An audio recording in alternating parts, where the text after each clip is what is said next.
Afternoon and happy Monday. This is Lunch and Learn TV, and we are live on Instagram and on Facebook. And today, guys, we're going to talk about stress.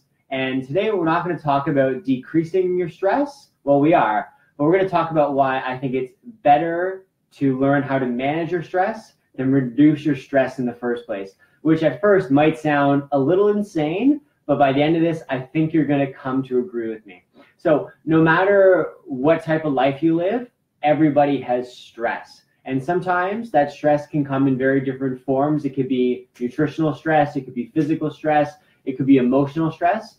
And no matter if you are a super rich person or you're really poor, it doesn't matter. Across the spectrum, we all manage to find different stressors that affect us. That's what our bodies do. We're always looking for things that are going to threaten our existence. We create stress about it so that we can survive. And that's why we've survived for such a long time as human beings. And so we're really good at creating these stresses, identifying them, but often we're not really good at managing them. And so, you could have a person that has very, very little stress in their life, but it really affects them to a great deal. And I'm sure you have somebody like that in your life that you know of.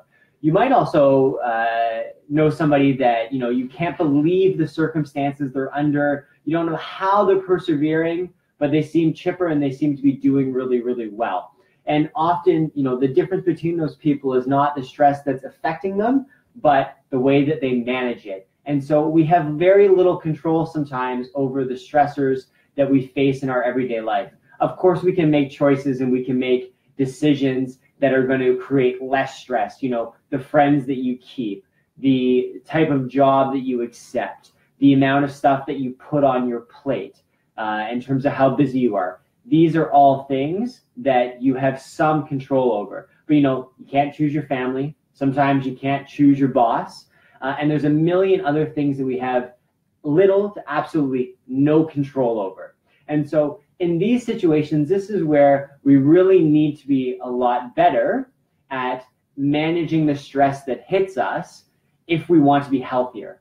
Of course, we know that stress is a very, very, very negative thing for the body when it comes in an excessive level. When the body's not able to cope with it, we know that chronic amounts of stress is associated with every disease, whether it is from musculoskeletal to heart disease and cancer. We know that those people that are under chronic stress, activating the cortisol systems in the body and the stress systems, it is bad for your health. It's even associated with things like weight gain. Maybe you're not getting the gains that you want at the gym because you're too stressed out. You're not having enough time to rest and recover. And so what I want you to imagine is the stressors in your life. And I want you to imagine that a month from now, that you could have the skills to be much, much better at managing the stressors that affect you in your day-to-day life. It only takes a month. And so I think that, with any ritual, with any new habit, with 30 days of practice, you can have a ton of advance in terms of building a skill, building a ritual, building a routine.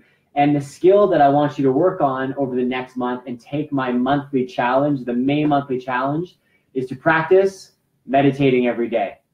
Now, even if you haven't done it, that is a-okay. We're going to do some lunch and learns. We're going to do some posts. We're going to do some videos that are going to try and help you along in the process.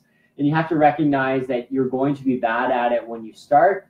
And it doesn't have to take the form of meditation where you're sitting cross-legged like a yogi. It could simply be taking 10 minutes out of your day to do nothing and focus inward and focus on the present moment.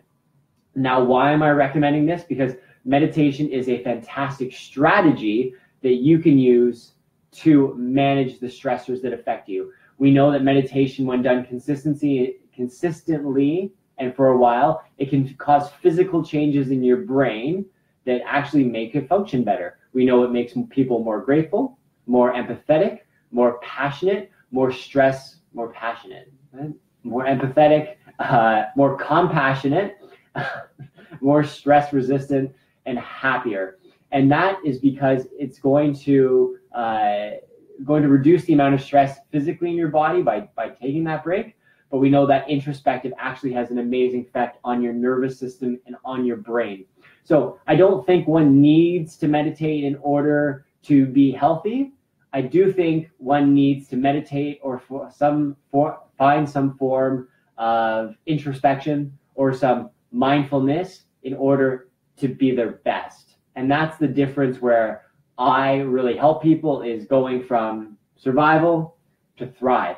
And this is where I think meditation or mindfulness can be a really, really good skill, where if you can practice it every day for at least 5 to 10 minutes for the next month, you might have a really, really big change in your life, where you build up the skills to better manage the stress that's affecting you. The analogy or the visual I always like to think of is stress is like the sun. It's coming from everywhere. There's rays. It's coming from every which direction, and you want it to stop. So you want to stop it from hitting you right in the eyeball.